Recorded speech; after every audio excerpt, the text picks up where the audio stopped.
You were telling me you were a Bigfoot guy? Big Bigfoot guy. Tell me about this. Here's the problem. Where you grew up in an area. Yeah. You're in the Pacific Northwest. Yeah. That's Bigfoot country. That is. I think that's the only reason I'm so into it.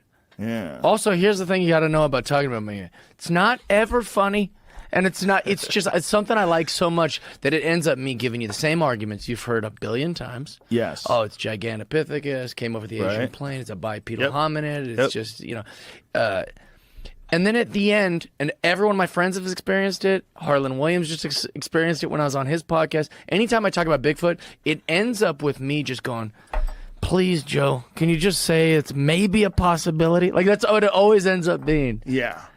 You said it's... I remember you one time going, there's nothing out there. Yeah, didn't you say that about Bigfoot? Hunters don't see it. That's why I don't believe in it. Some hunters do. No, not many. People that see it are usually loggers, hunters, natives, people that are out in the woods. There's another problem. Another problem is dusk. You see things at dusk or at dawn. It's very confusing. Mm-hmm. Bears walk on two legs all the time. I have personally watched bears walk on two legs, and if I didn't know any better, and if it was a dark environment, like it was dusk, you barely can see, I would think it's Bigfoot. Right. Yeah. But I do think Bigfoot existed. Yeah. There's some insane number of Native American words for Bigfoot. Oh, yeah. Sasquatch is just one of them. There's a bunch of them. There's a bunch of Native American words for this one animal that's fake, but all the other words they have are for real animals. They don't have a bunch of dragons. They don't have like mythical creatures in Native American mythology, but they do have this one giant man thing that definitely existed. At some point. At 100%, Gigantopithecus was a real animal. It was 8 to 10 feet tall, bipedal hominid. It was a huge gorilla-looking primate that died off somewhere around 100,000 years ago, but they don't know really for sure. 100,000? Yeah, but they don't know for sure. The thing about it is it's like if you only find fossils from 100,000 years ago, you could assume that that this animal at least lived then. But you don't know when it went extinct. Right. You might find some new fossil like 10 years from now. They might find some new site. And wait a minute, these are 20,000 years old, or these are 30,000 years old, or these are 50,000 years old. But either way, anatomically identical human beings have been around for 500,000 plus years, maybe even more. So, or similar human beings. So then we definitely interacted with them. Yeah. Or they were around when we were around. I think they're still around. I think there's hundreds, maybe thousands of them. That's what I believe. I think they're in caves or something. Or maybe it's... You know what the problem with that is? What? They're too big. The amount of food that they would need to eat, you'd have to be grazing all day long. See, if you're Bigfoot... Posted in the Journal of Zoology this month. If it's there, could it be a bear? They're saying it's black bear, American black bear. Yeah, American black bear that stands up. But even little that's what I'm kids saying. would know the difference between a monkey and a bear. No. First of all, let me tell you something. If you're in the woods and you're in a heightened state because you're looking around, you don't know what's out there. It's all thick woods. It's weird. Woods are weird. Yeah. And you see something, you could trick your brain. I saw a squirrel, and for like 2 or 3 seconds, I thought it was a wolf. Really? Yeah. Yeah. That's real. Wolf? That's real between here. I'm seeing something moving in between thick trees, and I see gray fur. I'm like, oh my God, is that a wolf? Yeah. Because there's wolves out there. Right. I'm in Canada. I'm like, oh no, it's a fucking squirrel. What the fuck is wrong with me? What the fuck is wrong with me? Shoot it. Yeah. It's like people see what they want to see. Yeah. And the problem is you get something into someone's head, a mythological thing, whether it's a UFO or whether it's Bigfoot. I think the world is way more slippery than we like to think. And I think there's states of consciousness that people can achieve during high anxiety levels, definitely during the use of psychedelic drugs. Yes. Sometimes during weird states in their life, like near-death experiences, loss of a loved one, extreme emotion, a lot going on, a lot of anxiety and fear, like you would have if you're in the woods. Sure. And then you see a light across the sky. It might have been just a meteorite. Right. But you're in the wrong headspace to see that meteorite. And you just freak. Yeah. And maybe for a brief moment, you can see something that's been there all along. You know how defeated I am right now. I just want you to tell me, like, dude, there's some crazy stuff out there. I've interviewed a lot of Bigfoot people. Yeah. I had one joke I used to do about Bigfoot. Here's what you don't find when you go looking for Bigfoot. Black people. You're more likely to find Bigfoot than you are black people looking for Bigfoot. Not out there. It's a bunch of unfuckable white guys out camping. That's like that is the thing. It's a community of people that want to believe something that there's zero evidence for, and they're fucking locked in. Yeah, they're hitting a tree with a stick, going like, "We're gonna wait for a knockback," and it's different Bigfoot researchers hitting a different tree, talking back to them. Yeah, it's like if you go to public land elk hunting, there's a bunch of people elk calling. You think, I heard an elk. It's a dude with a another tube. guy. Elk, two men doing elk calls. Exactly, to each other. Across a ridge. That literally happens. I bet. It does, 100%. It's one of those things where I wish it was real. I wish too. Bigfoot was real. Bobcat Goldthwait believes. Yeah, he loves it. He's all in. Did you ever watch Willow Creek? I did, and it pissed me off because at the end it turns out to be, I'm going to spoil the Willow Creek, but at the end it's just a bunch of like hillbillies out there killing and blaming it on Bigfoot, basically. That's like at the end is Wait a like minute, which one are you talking about? You don't really, there's no Goldthwait's Bigfoot movie? I think that's what the end is, that like it's just some crazy people that live in the woods. It's not really a Bigfoot. Is that true? I think that's the end of Willow Creek. I don't remember how it ends. Because they kind of have this one kind of like Blair Witch like shot, and it's Yeah. just a bunch of mountain people, which is the scariest thing you'll find in the woods. People. Well, that's that. People that want to be off that grid. People There's that documentary Sasquatch. Did you ever see that? It's like a documentary series. Yeah, and it turns out just to be the cartel. Yeah, Not the cartel, but like weed people. Weed people killing other. Blaming it on a Bigfoot, framing it to look like a Bigfoot's out there. Yeah. Yeah, they killed somebody, and apparently when marijuana was, when they were growing it up there, these hippies started arming themselves. Yeah. And then they had rival gang wars with people that would come in and try to steal their crop. And Sure. so they started shooting at each other and killing each other. Yeah. That's what that's all about. Or also like, some cute girl that's like, oh, I'm going to clip weed all summer and make $5,000 and hang out with other potheads who you don't realize how terrible that job is. Well, you're involved go in missing. an illegal business. Yeah. And the cartel's in that business. Like, I had a friend who found a cartel grow operation on a ranch. Yeah, they were scary. He works on a ranch in California, and he was doing his thing out in the ranch, and he found some water piping, and he followed the water piping, and it was pretty considerable distance, and they found this grow op. So this guy had diverted water, or many guys. They didn't see the humans that did it. They took their shit, and then they never caught the guys, I don't think. But they would set up these camps in, they would go to, national forests.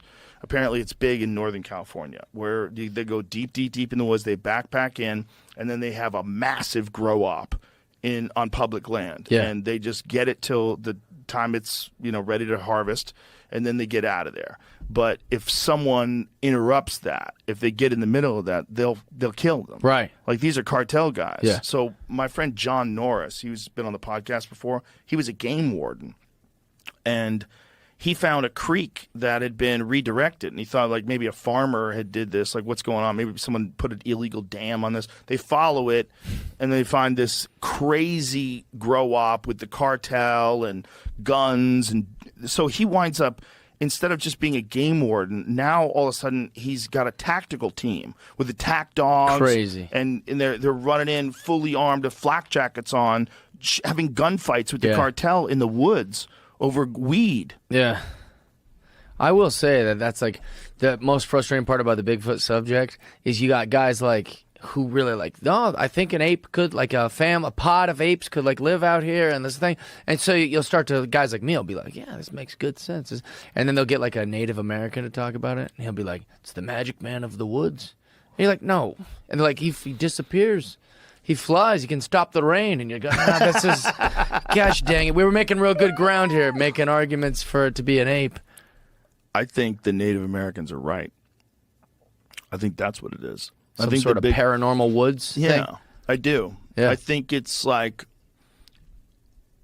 listen, if let's imagine that states of consciousness can interface with other things that are around us all the time that we don't necessarily see.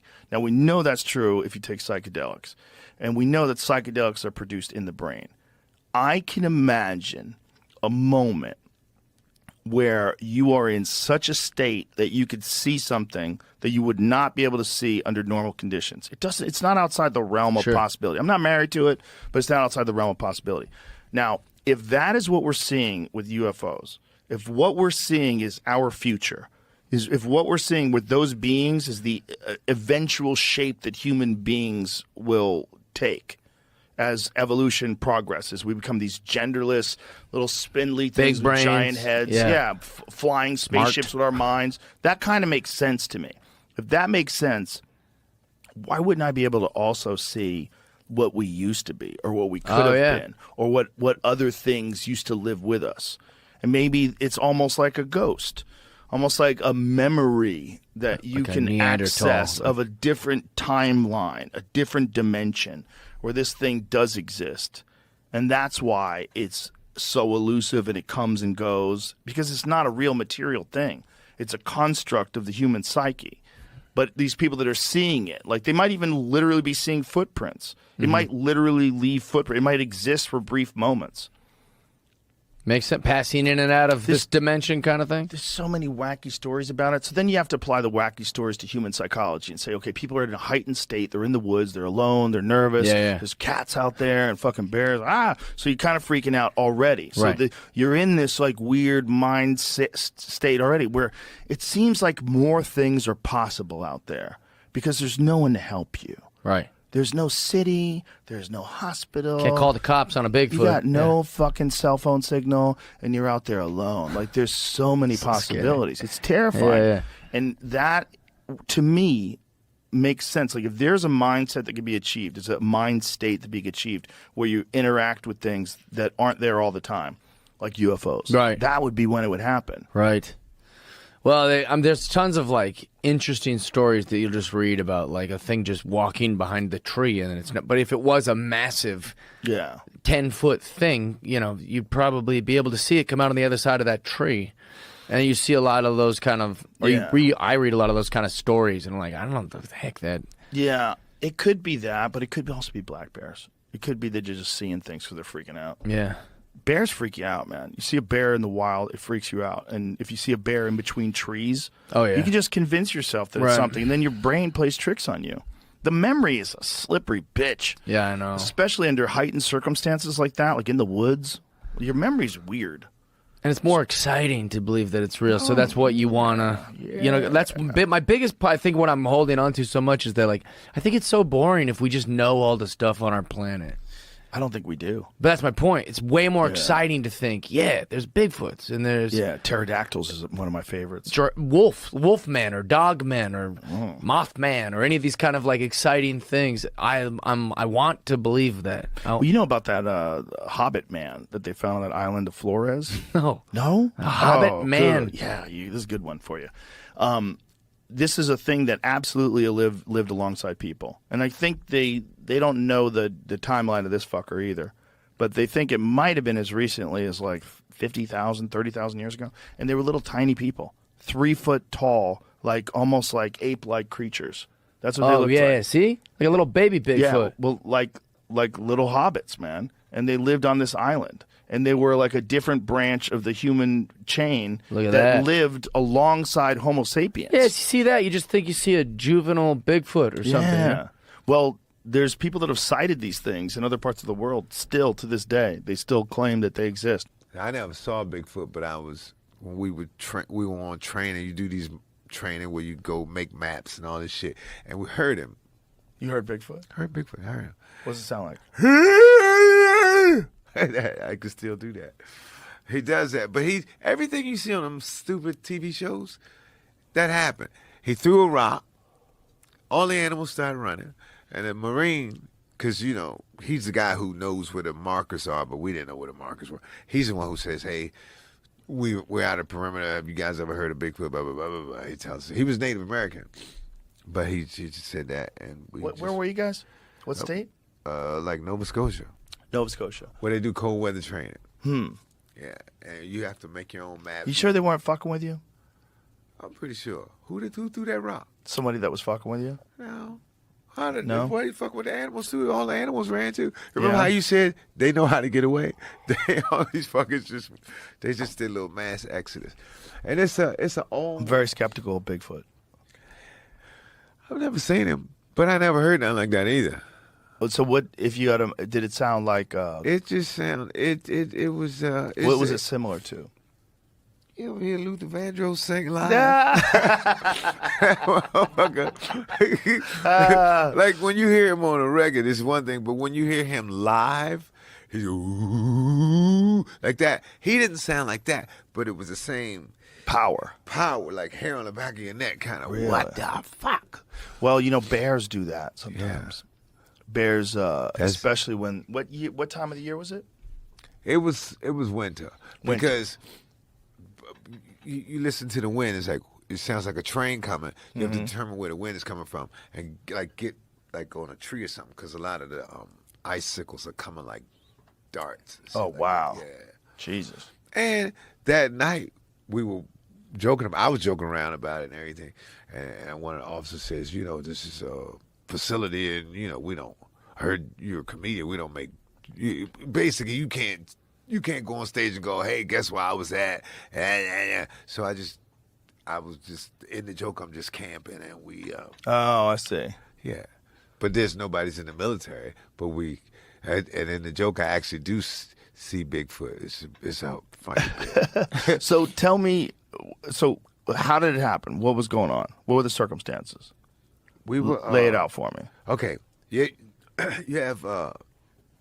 You get because it's cold and it's raining, and so we're like in a little circle.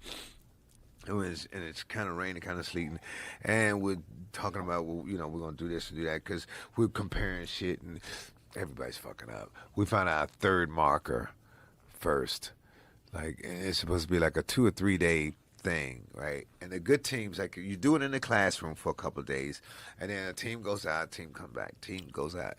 And some of the guys who weren't as good as us in the classroom were coming right back in 2 days. They just spent one night and came back. Shit, man, we was on our third day, dog. What? And then our first marker was the third marker. But he couldn't help us. But then after we heard that, he's like, look, you guys fucked up. So because we're all... So how long did it take in total? Oh, we left right after that, dog. He told us he didn't want to be there in the morning. We wanted to be there. So yeah, it's a lot of fudging going on. Oh, okay. Yeah. So he said, "Yeah, good enough." It's good enough. Yeah. So you guys were out there and explain to me what happened and who was telling you that it's Bigfoot. Well, we all heard it. Like Right. everybody's like, "What the fuck?" And then everything's running, deer, and everything's just like scurrying. But we heard how you throw a stick through the branches. It's just like a big something just flew through the trees, and then that's when he's kind of and of course we're like, "Fuck out of here!" Right. But it was just too weird. If you enjoyed today's episode on JRE Plus, don't forget to give it a thumbs up and share your thoughts in the comments below. Thank you.